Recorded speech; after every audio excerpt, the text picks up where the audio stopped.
Shalom, senang sekali bisa berjumpa kembali di dalam media pembelajaran firman Tuhan di CK7 Gereja yang sangat diberkati Tuhan ini.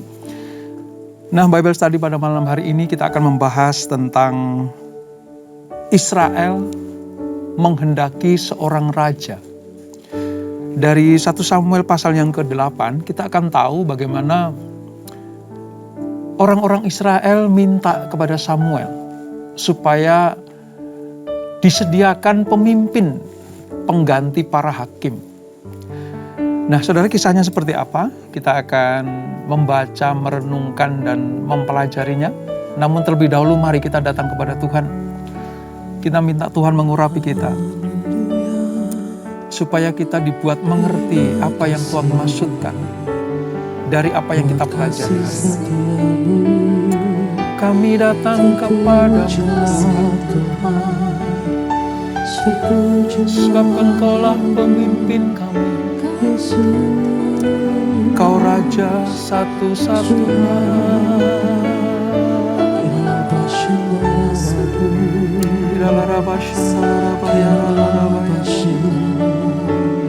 Haleluya Tuhan. Haleluya, Yesus Tuhan. Ora lara pasandara takaya lara pasando.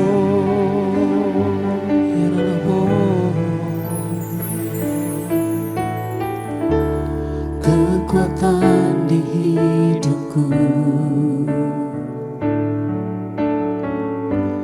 ku dapat di dalam-Mu. Kau teguhkan hatiku, tiada yang mustahil bagimu. Kekuatan di hidupku, ku dapat di dalam-Mu. Kau teguhkan hatiku, tiada yang mustahil bagimu. Sebab aku percaya, bukan karena melihat, namun karena firman-Mu yang selalu digenapi di hidupku. Ku percaya, bukan karena melihat, namun karena firman-Mu tiada pernah berubah. Sebab aku percaya, bukan karena melihat, namun karena firman-Mu yang selalu digenapi di hidupku. Ku percaya, bukan karena melihat, namun karena firman-Mu tiada pernah berubah. Amin Tuhan. Firman-Mu tidak pernah berubah. Kekuatan di hidupku, Hanya di dalam Engkau, Yesus. ku dapat di dalam-Mu. Kau teguhkan hatiku, tiada yang mustahil bagimu. Kekuatan di hidupku, ku dapat di dalam-Mu. Kau teguhkan hatiku,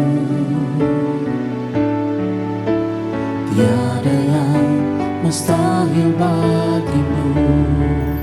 Sebab aku percaya, bukan karena melihat, namun karena firman-Mu yang selalu digenapi di hidupku. Ku percaya bukan karena melihat, namun karena firman-Mu tiada pernah berubah. Sebab aku percaya bukan karena melihat, namun karena firman-Mu yang selalu digenapi di hidupku. Ku percaya bukan karena melihat, namun karena firman-Mu tiada pernah berubah.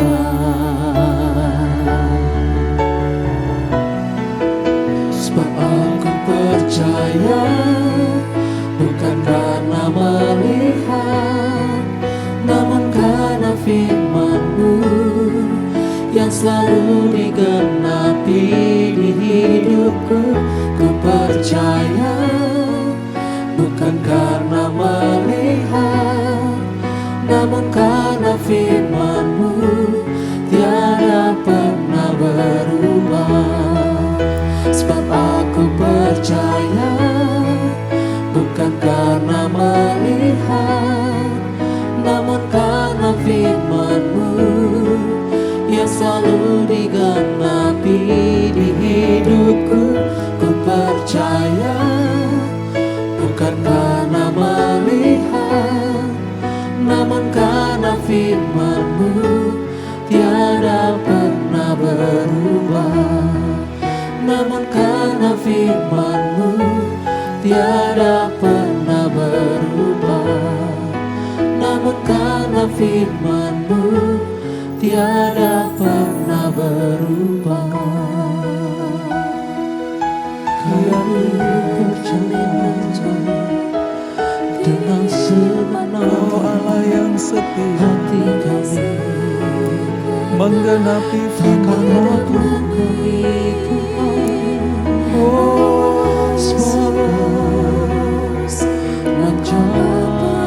Kami percaya hanya kepada-Mu,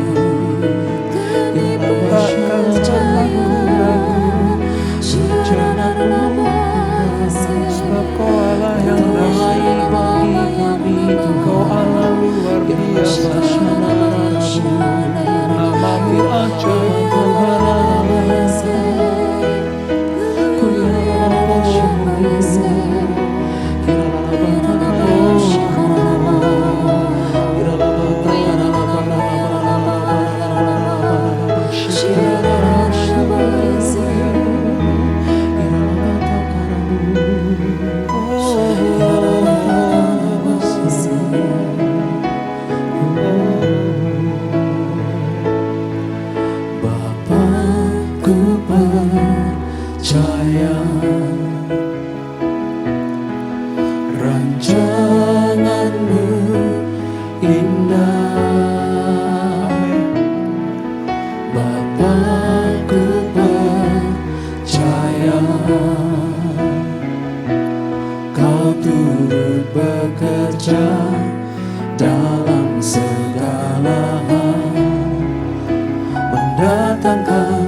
percaya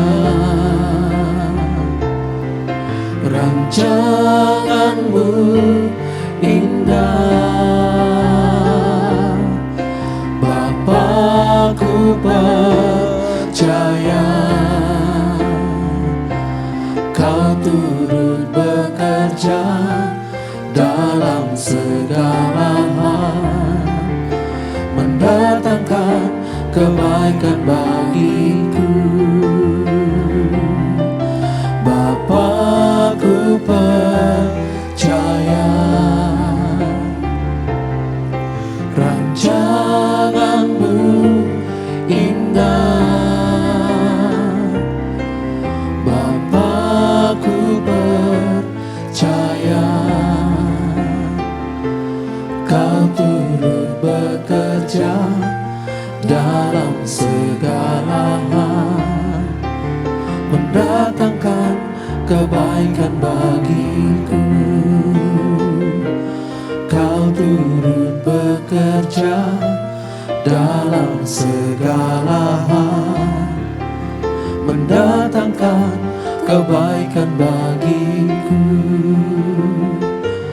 Kau turut bekerja dalam segala hal, mendatangkan kebaikan bagiku. Amin Tuhan. Hanya Engkau satu-satunya Allah, penguasa, yang berdaulat atas kehidupan kami. Sebab segala sesuatu yang Kau rancangkan indah bagi kami anak-anak-Mu. Semuanya mendatangkan kebaikan. Oleh sebab itu pujian kami, sembah kami, sorak-sorai kami, hanya kami tujukan pada Engkau, ya Allah yang benar itu.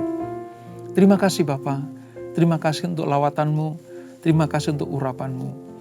Sebentar kami akan melanjutkan pembelajaran kami.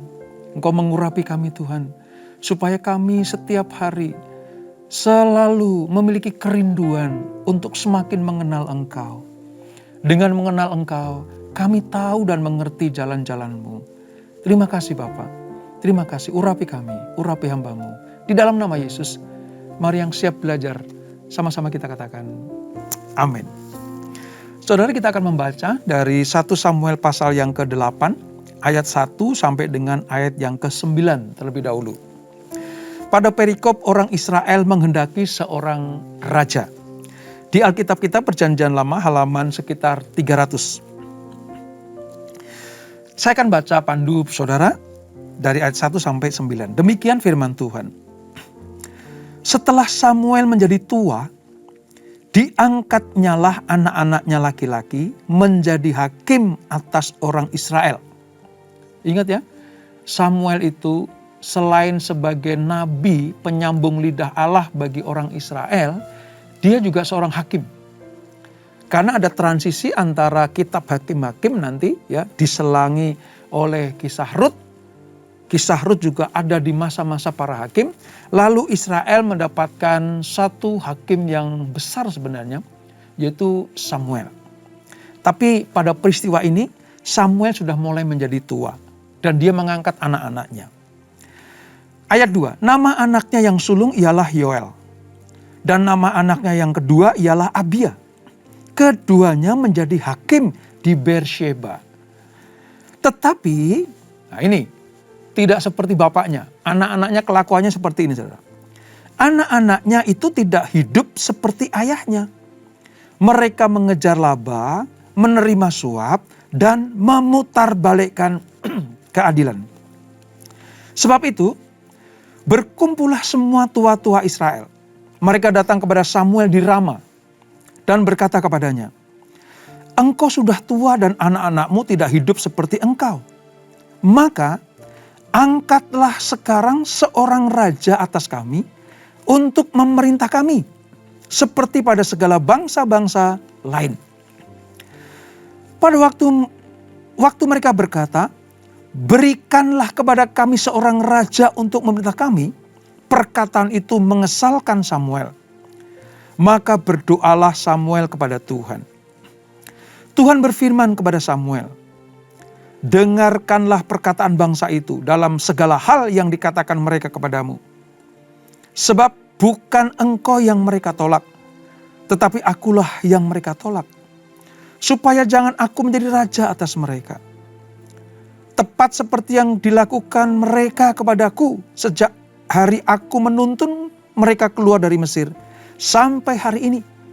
Yakni meninggalkan daku dan beribadah kepada Allah lain. Demikianlah juga dilakukan mereka kepadamu. Oleh sebab itu, dengarkanlah permintaan mereka. Hanya peringatkanlah mereka dengan sungguh-sungguh. Dan beritahukanlah kepada mereka apa yang menjadi hak raja yang akan memerintah mereka. Nah saudara, seperti yang saya katakan bahwa pada zaman hakim-hakim, Israel itu sebenarnya dipagari oleh Allah lewat hakim yang menuntun mereka. Ketika mereka diberkati Tuhan, mereka lupa Tuhan. Allah izinkan bangsa lain datang menyerbu. Lalu mereka teriak-teriak sama Tuhan atas penderitaannya, maka Tuhan kirimkan hakim-hakim itu. Nah sampai kepada masa Samuel ini saudara, sebenarnya Israel itu sudah dalam keadaan yang mulai mapan.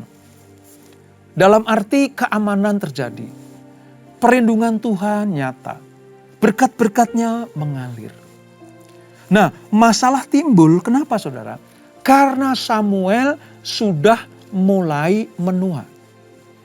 Sementara anak-anaknya yaitu Yoel dan Abia tadi, ekspektasinya tidak seperti yang diharapkan oleh bangsa Israel. Jauh dari bapaknya. Artinya karakternya, sifat-sifatnya, kelakuannya jauh dari Samuel.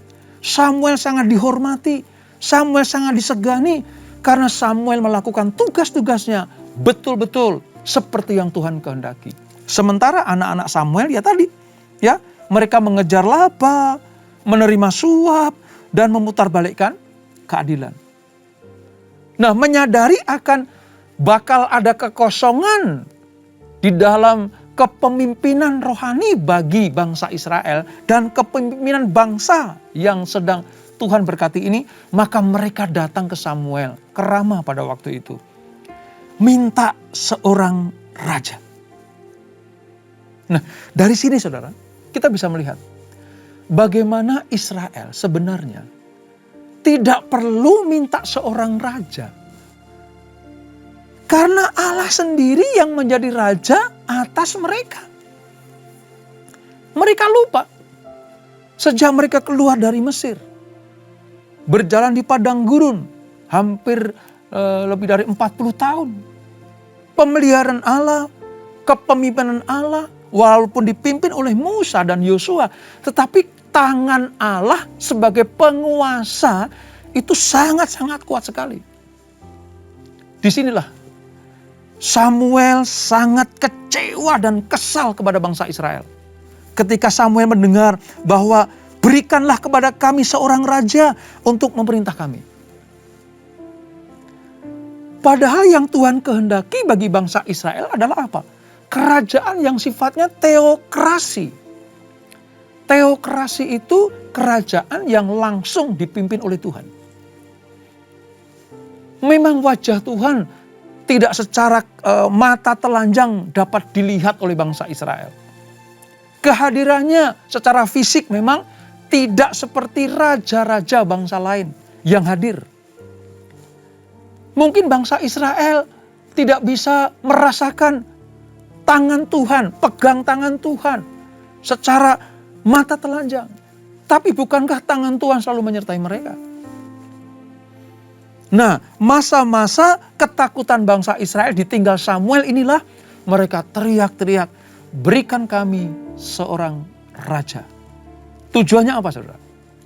Supaya mereka sama seperti bangsa-bangsa lain di sekeliling mereka. Bangsa Filistin punya raja. Bangsa Kanaan memiliki raja. Aram punya raja. Ya. Orang Moab punya raja. Amon punya raja. Jadi sekeliling mereka itu adalah kerajaan-kerajaan yang dipimpin langsung oleh manusia, yaitu raja bagi mereka.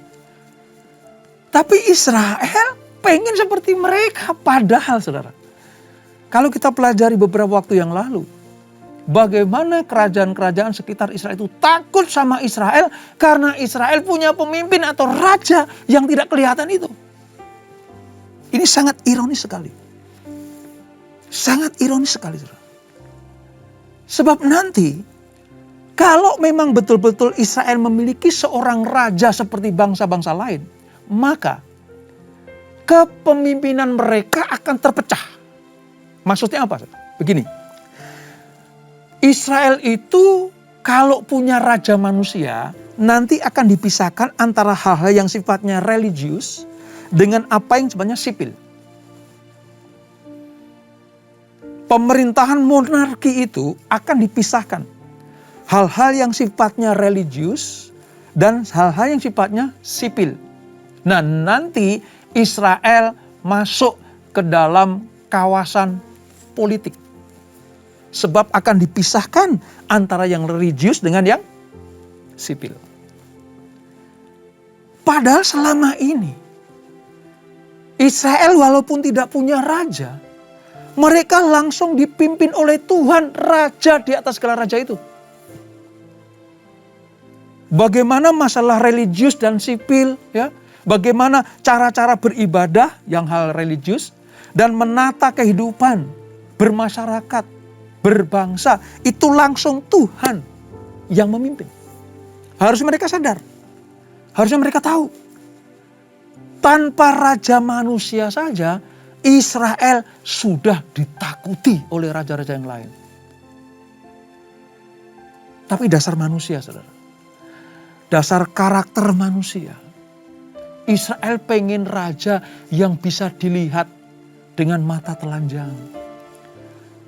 Dan yang lebih menyakitkan bagi Samuel adalah mereka tidak percaya kepada raja dan segala raja itu. Dan terbukti, saudara.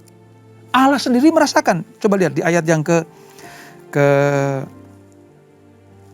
ya. Tuhan berfirman kepada Samuel, dengarkanlah perkataan bangsa itu dalam segala hal yang dikatakan mereka kepadamu. Sebab bukan engkau yang mereka tolak, tetapi akulah yang mereka tolak, supaya jangan aku menjadi raja atas mereka. Ini, saudara. Ketika Allah mendengar teriakan orang Israel supaya diberikan raja kepada mereka, Allah sudah tahu. Sejak mereka keluar dari Mesir pun mereka sudah sering kali menolak aku. Jadi sekarang kalau mereka teriak-teriak minta raja kepadamu, seolah-olah memaksa engkau menyediakan raja, ikuti aja. Ikuti. Mungkin Samuel berkata kepada Tuhan begini, Tuhan, benar gak ini? Apakah kerajaan yang teokrasi yang ada dalam diri bangsa ini akan diubah menjadi monarki seperti bangsa-bangsa lain? Tuhan katakan, lakukan saja. Ikuti apa kata mereka.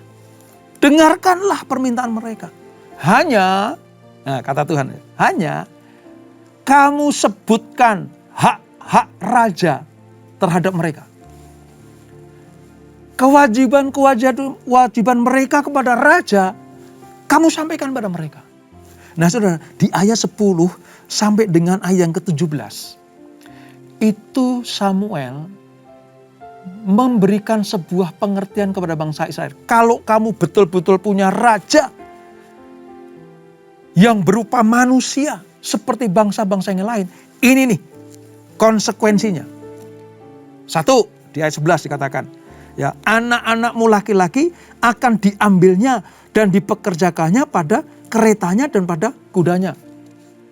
Jadi anak-anak laki mereka harus mengabdi kepada raja itu. Yang kedua, ayat 13. Anak-anakmu perempuan akan diambilnya sebagai juru campur rempah-rempah, juru masak dan juru makanan. Jadi keturunan Israel harus mengabdi betul-betul kepada raja manusia itu. Gitu, saudara.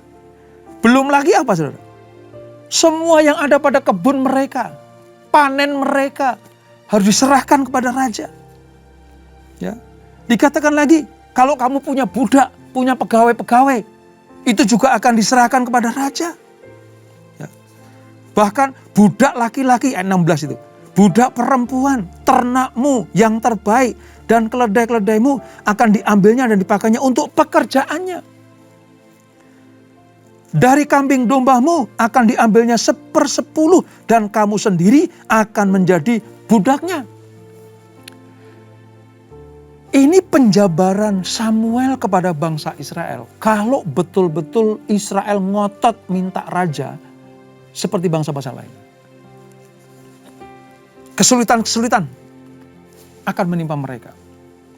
Tapi dasar mereka tegar tengkuk, saudara. Mereka tetap gak mau tahu. Pokoknya kami minta raja.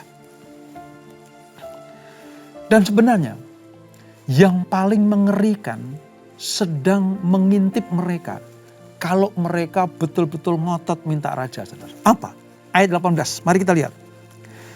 Ini saking geramnya Tuhan kepada Israel. Sampai ada ancaman dari Tuhan seperti ini. Pada waktu itu, kamu akan berteriak karena rajamu yang kamu pilih itu. Jadi raja yang mereka pilih tidak menjamin kehidupan bangsa Israel itu sejahtera. Kalau orang Israel berteriak ya karena raja yang dipilih itu, perhatikan ini saudara. Tetapi Tuhan tidak akan menjawab kamu pada waktu itu. Allah memberikan pilihan. Kalau kamu bersikeras minta raja manusia, oke lah. Memang kamu bangsa yang tegar tengkuk. Tapi lihat konsekuensinya. Semua kehidupanmu akan dipakai untuk raja yang memerintah engkau. Dan yang paling berat adalah ketika engkau berteriak kepada Tuhan karena engkau kesulitan hidup yang diakibatkan oleh kelakuan rajamu itu, aku tidak akan menjawab kamu. Saudara bisa bayangkan, Allah lewat Samuel sudah memberikan rambu-rambu. Sebenarnya Israel cukup menjadi sebuah kerajaan teokrasi yang langsung dipimpin oleh Tuhan. Tapi karena mata jasmani mereka lebih diutamakan dibanding mata rohani, mereka silau kepada bangsa-bangsa sekelilingnya. Kami lihat bangsa-bangsa itu besar, ya, punya pasukan yang luar biasa. Mereka sangat gagah perkasa.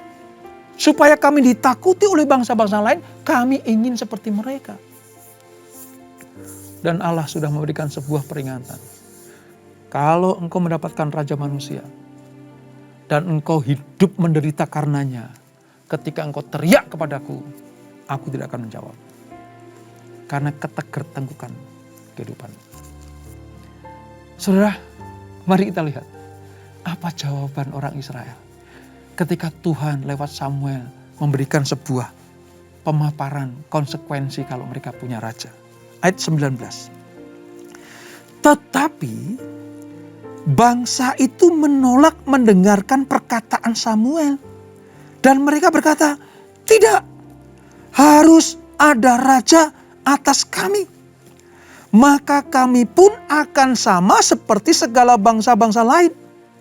Raja kami akan menghakimi kami dan memimpin kami dalam perang.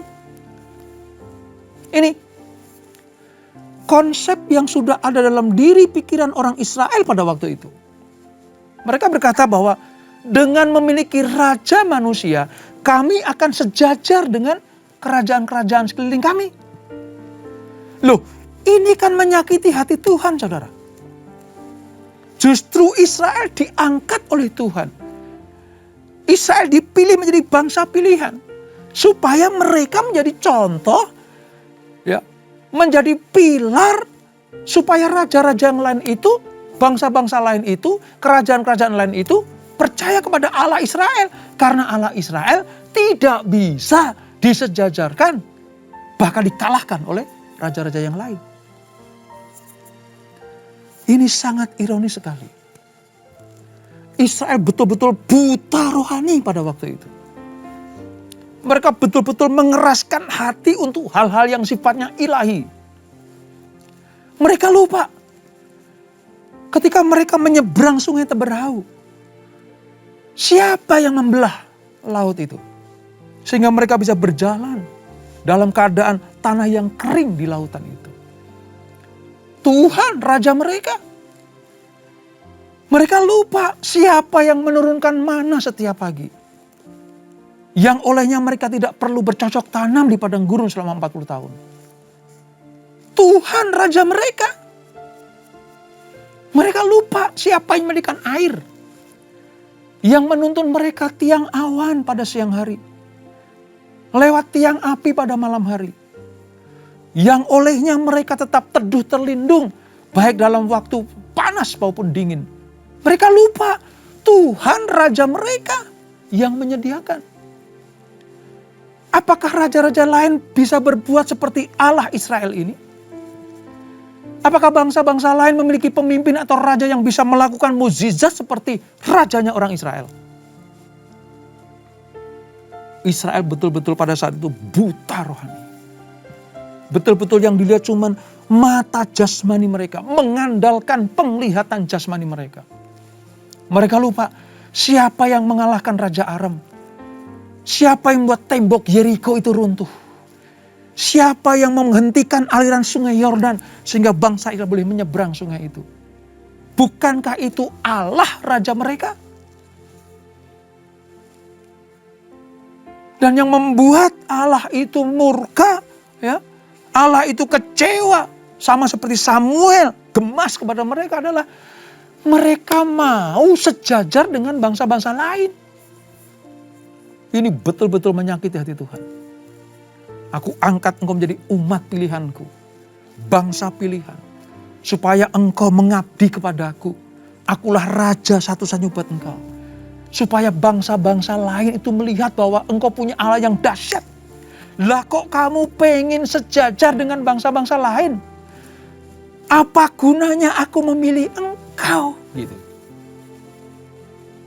Ini suasana hati Tuhan seperti itu.